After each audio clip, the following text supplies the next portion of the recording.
Good evening, class 12th. Yesterday we discussed about oogenesis with the help of diagram. Today we discuss about structure of a sperm. A sperm is a microscopic structure composed of three parts. First is neck, second is middle phase and third is tail. Okay जो आपका एक sperm है तीन part से मिल करके बनता है। पहला पार्ट इसका नेक होता है, सेकंड पार्ट इसका मिडिल पीस होता है एंड थर्ड पार्ट इसका टेल होता है। जो आपका एक स्पर्म होता है पूरी बॉडी को स्पर्म की प्लाज्मा मेम्ब्रेन कवर करके रखता है। अब जैसे कि मैंने भी आपको बताया कि इसके तीन पार्ट्स होते हैं। फर्स्ट है इसका नेक। नेक में एक स्ट्रक्चर आपका हेड होता है। इस हेड में आपका एक हैप्लॉइड न्यूक्लियस रहता है, या फिर ये कह सकते हैं कि इस हेड में आपका एक हैप्लॉइड न्यूक्लियस प्रेजेंट रहता है। अब इस न्यूक्लियस का जो एंटीरियर पार्ट है इसमें आपका एक्रोसोम होता है और इस एक्रोसोम में एक एंजाइम प्रेजेंट होता है जिसको आप स्पर्म लाइसिन कहते हैं और ये एंजाइम फर्टिलाइजेशन के लिए नेसेसरी है। यही आपकी ओवम की मेम्ब्रेन को रप्चर करता है जिससे स्पर्म ओवम में एंट्री करने के बाद जाइगोट बनाने में हेल्प करता है। ओके, तो फर्स्ट पार्ट आपका नेक हो गया। नेक में आपका एक हैप्लॉइड हेड पार्ट में हैप्लॉइड न्यूक्लियस होता है और आपके पूरे स्पर्म को प्लाज्मा मेम्ब्रेन कवर करके रखती है। स्पर्म के एंटीरियर पार्ट को एक्रोसोम कहते हैं। इस एक्रोसोम में आपके फर्टिलाइजेशन में नेसेसरी एंजाइम होते हैं जिसको आप स्पर्म लाइसिन कहते हैं। Now it is the second part, this is a middle piece. अब ये जो आपका मिडिल पीस है यहाँ पर माइटोकॉन्ड्रिया प्रेजेंट्स होते हैं। अब इनका फंक्शंस क्या है? ड्यूरिंग रिप्रोडक्शंस ये माइटोकॉन्ड्रिया स्पर्म को मूवमेंट प्रोवाइड कराते हैं। ओके, तो यहाँ पर स्पर्म के अंदर जो माइटोकॉन्ड्रिया प्रेजेंट हैं इनका काम ये है कि स्पर्म को एनर्जी प्रोवाइड कराना, जिससे वो इस माइटोकॉन्ड्रिया काम ये हो गया कि स्पर्म को एनर्जी प्रोवाइड कराना जिससे आपके स्पर्म मोटाइल हो सकें। ओके, नेक्स्ट आपका इसमें पार्ट होता है आपका टेल। फर्स्ट है आपका neck, second middle piece and tail. Third में आपके एक एक्सियल फिलामेंट का थ्रेड लाइक स्ट्रक्चर प्रेजेंट होता है जिसको आप एक्सोनीम या मायोफाइब्रिल्स कहते हैं। इसके अंदर ये जो आपका थ्रेड लाइक स्ट्रक्चर दिख रहा है मैं आपको दिखा देता हूँ। ये जो आप देख रहे हैं इसको एक्सियल फिलामेंट कहते हैं और यही स्पर्म को मोटिलिटी या मूवमेंट प्रोवाइड कराता है। माइटोकॉन्ड्रिया का यहाँ पर इस मोटिलिटी या मूवमेंट को एनर्जी प्रोवाइड कराना काम होता है। ओके, ये आपका स्ट्रक्चर हो गया स्पर्म का। नेक्स्ट देखेंगे sperm release from the seminiferous duct, secretions of epididymis, vas deferens seminal vesicle, prostate are essential for maturation and motility of sperm।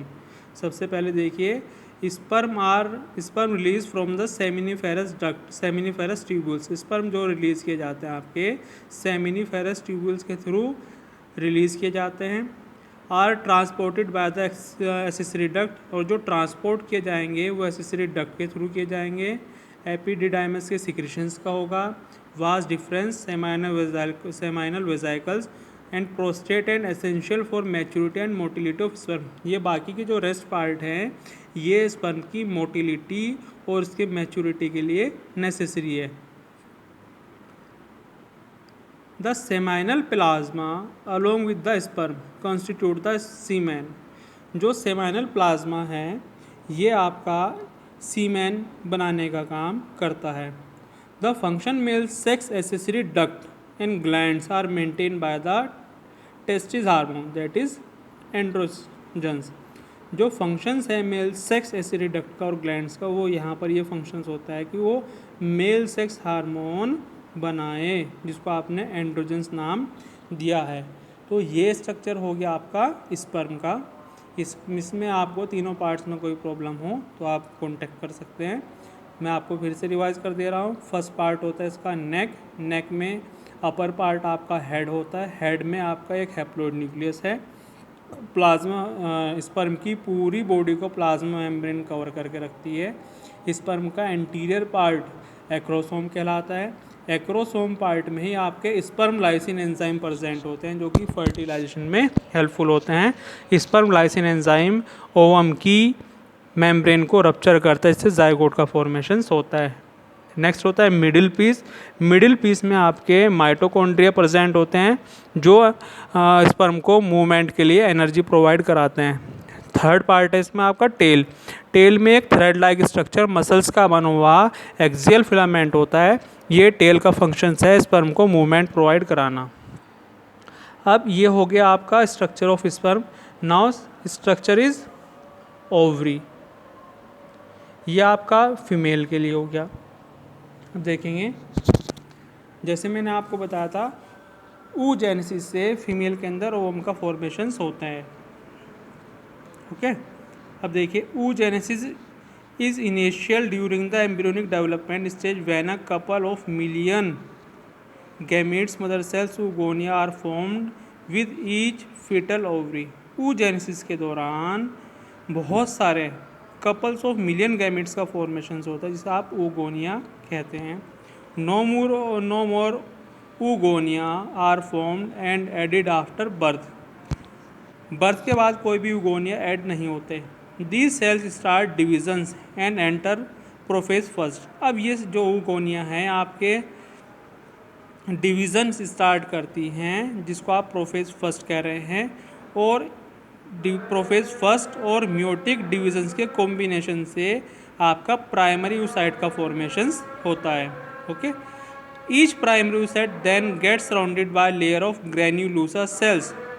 Granules यानी कि ग्रेनुलर फॉर्म से आपके प्राइमरी oocytes को एक मेम्ब्रेन कवर करके रखती है या उसकी कवरिंग बनाती है ग्रेन्यूलोसा सेल्स, ग्रेन्यूल्स के बनी हुई, जिसको आप कहते हैं प्राइमरी फॉलिकल्स। मींस आपके प्राइमरी oocyte से प्राइमरी फॉलिकल का फॉर्मेशन होता है। जब प्राइमरी oocytes के बाहर ग्रेनुलर लेयर बन जाती है तब आपका प्राइमरी फॉलिकल्स का फॉर्मेशन होता है।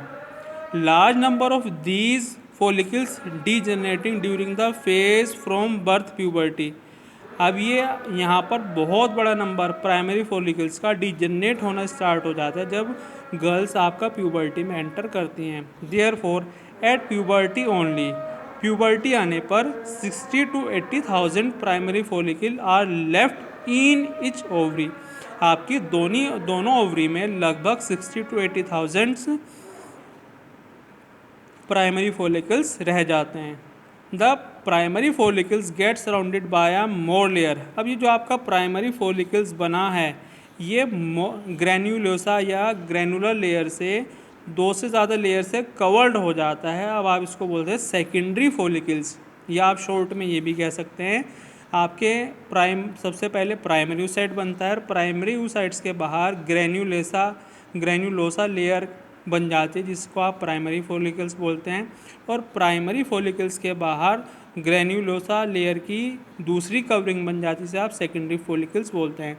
अब जो आपका सेकेंडरी फॉलिकल्स है ये भी इसी तरह ट्रांसफॉर्म करके टर्शरी फॉलिकल्स बनाता है जिसके अंदर एक फ्लूइड फील्ड, एक जेली लाइक सब्सटेंसेस भरा रहता है, और इस सब्सटेंसेस के एंटर होने से इसके अंदर एक कैविटी बनती है जिसको आप एंट्रम कहते हैं। ओके, यानी कि ओवम के अंदर जो आपकी कैविटी होगी उसको आप कहेंगे antrum. The theca layer is organised into an inner theca and outer theca.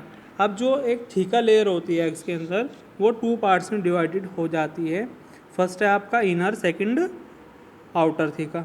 It is important to draw your attention कि जो आपका प्राइमरी oocytes है, प्राइमरी oocytes में डिविजन्स होने से आपके सेकेंडरी oocytes बनते हैं, और सेकेंडरी oocytes में आपके डिविजन्स होने से आपके टर्शरी फॉलिकल्स बनते हैं। ओके, इसमें आपका म्योटिक डिविजन्स होगा। अब it is an unequal division resulting in the formations of a large haploid secondary oocytes at end a tiny first polar body.